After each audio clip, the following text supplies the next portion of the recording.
Morning, everyone. It's about 6:30 in the morning. I guess one of the cruel and things about old age that wants you to be up before the sun is, after the age of 50 or 60, for a lot of us. So, anyways, so okay, wearing the shirt shows Rick and Morty. He's holding his eyes open. It's mainly to show you guys so you hold your eyes open. When you build these model kits, especially these big, thick motherfuckers, and I always make my model parts thick. That way they don't get damaged in shipping, for one thing. And yeah, so and if you drop it, it's not going to shatter into a million pieces when it falls on the floor. And the kind of plastic I use is called Silplastic from Silpac, and it has enough, you know. I mean, it's tough enough, but it also has just a little. You know, you can move it a little bit without it shattering, which is good. It's not like vinyl. But it's also not super brittle either, like some of these resins can be. But anyways, enough about that.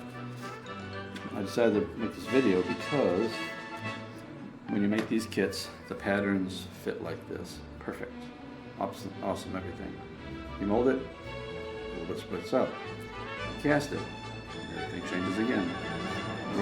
Silicone rubbers and resins want to do what they want to do, no matter what you do.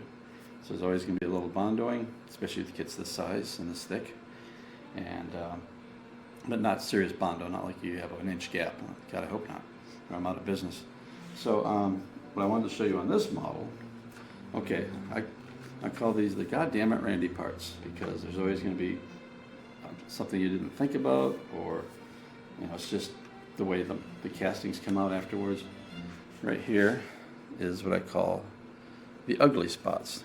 This is where you glue this to this part. I suggest gluing it this way first because of the way the top fits on. So, so you put a little Bondo in there, tape off on either side of the crack, and then put a little Bondo in there and sand it. No big deal on that really. And then what I call the tray. That's where all your detail and stuff goes on, and you know what you're gonna do is you'll glue the window onto this part here, or the bottom, whichever you like, You glue that window in there first if you want, either way. And slide the tray in, boom. And then this part here, this is one of the things that, just a little helpful hint, because again, there's so many variables when you're doing kits that there's always certain things that you might overlook. It's like when you do scratch build for yourself, you just sand it and glue it on. But when everybody else has to do it too, you want to show them these little tidbits. Right here, I had to, on the model, it goes straight up right here. So what you have to do is clip it off a little bit. The reason why is so you can fit this down in there. Because if you don't, it kind of goes in at an angle. So you don't see the angle, how it fits, but angle. And it'll get in the way right here. So clipping that off a little bit, and you don't see it, so it doesn't fucking matter. Push it down on there, and boom, you're done. And then of course the Bondo areas, of course, are right here. Again, tape it off so you don't get it all over the place. So a little Bondo in here, and a Bondo press in here. Matter of fact, you could probably do Bondo presses on both of them.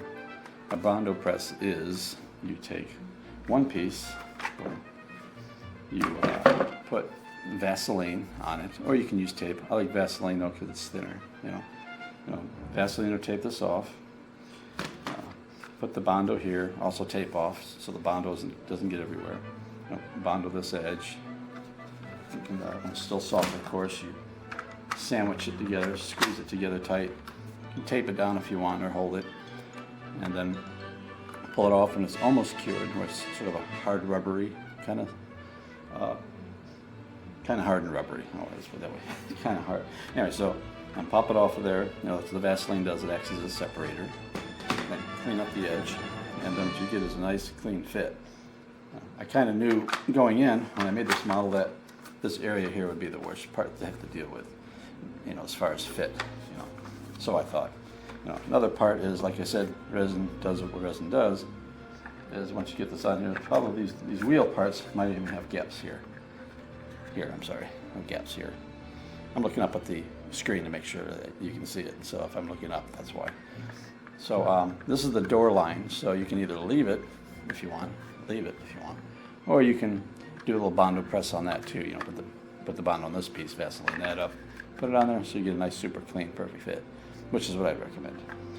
So this is an apology video, so to speak, for these little areas. So I wanted to make a video of that in case I missed something on the directions, and I get a WTF Randy, what's up with this model kind of shit, kind of messages. So hopefully all you see this video. I'll try to remember to put the link on the directions, you know, copy paste it.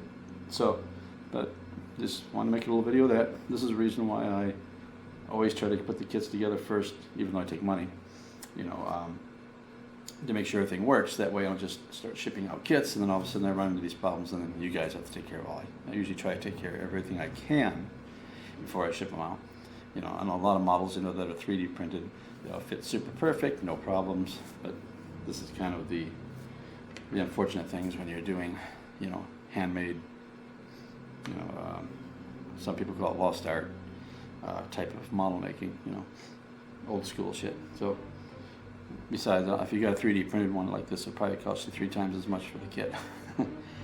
I bought this lunar module kit, lunar models this one, kit off of line, and I'm a real space nut, you know. This lunar module is it's like 1/25th scale, so it's really big, and 1/24 scale. And you know, you buy all the parts separately, and it adds up. I won't even tell my wife how much it is. Even though she'll see this video, she'll probably ask, and I'll say, well, it costs a lot, and she'll go, okay, because you know, damage has been done, right? So better to beg forgiveness than ask for permission, right? So, but anyways, so that's it. I'll give you a quick little video here showing you what I've primed so far. So these are all the little seat belts and everything. When you do the seat belts, they're flat. So what you do is you can take a heat gun very lightly, or boiling water, which is what I strongly suggest, and bend them to fit on the seat. Here's the seat itself. And these little tabs that you glue on here on the back, right here and here. Glue those on. Then what I do, which is kind of funny, is I'll glue this thing on here, tack it on here, where it's just straight out like this. I'll give you an example like that. So it's sticking off the model like, off the seat like this. So it's sticking off the seat like this. And then what I do is I'll heat it and bend it over it. So once it's done, boom, you get a fairly nice, perfect fit, you know, like so. For the seat belts, you know. Of course, you get your headrests here and everything else. These little bar in the back of the seat there that hooks right there. It holds the headrests on. These headrests don't want to seem to sit upwards, so you can see them. And various other parts like the rear nets.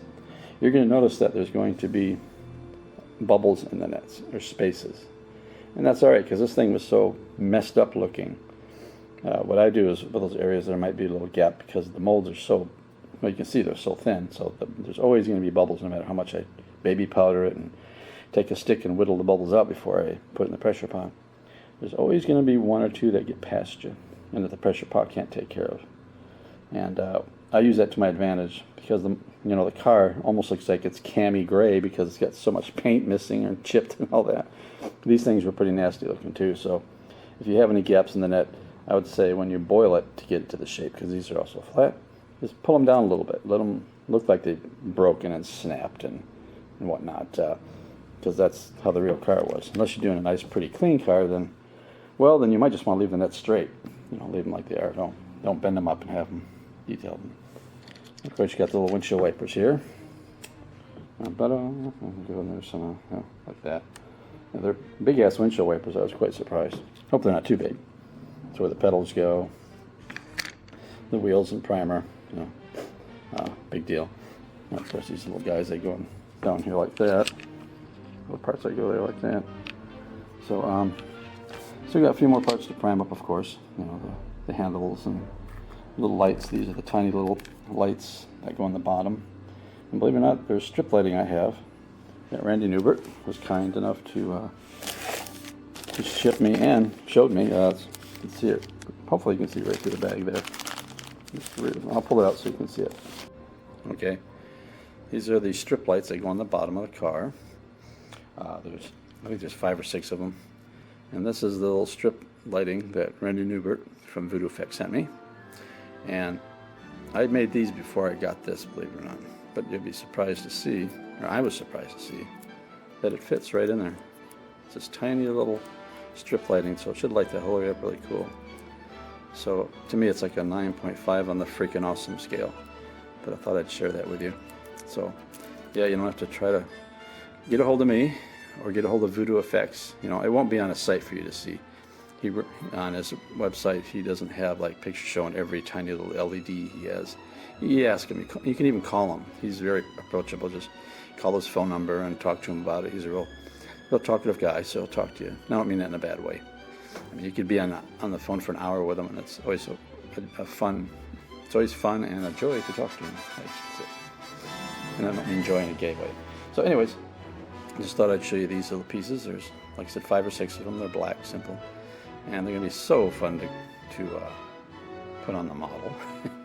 So now that you've seen the strip lighting, I was going to tell you, you're going to have fun doing the lights on this motherfucker. There's a lot of lights, you know. There's more than on the other spinner. The other spinner, the old classic Harrison Ford spinner, you thought there was a lot of lights on the police spinner on that? Shit. This has got tons of them because it's got tiny little lights all over the entire top. You know, it's got 8 of these little tiny little blinky lights, and these lights here, and the lights that go in here, you know, a bunch of lights. There's tail lights and more tail lights, and lights on the bottom. You got the strip lighting. Not many lights on the interior, thank God. Yeah, that's one plus about the model. If you look, you know. So that's the thing that's gonna take this thing the most time to get done, is all the freaking lights on this thing. So, but I'm not gonna let you guys who paid money for your kit already have to suffer and wait for me to send kits out because of lights. I want to make sure all the parts fit together right, no problems, work out all the bugs, even, you know, troubleshooting tips to help make it easier to put together. And yeah, so I guess that's it for now.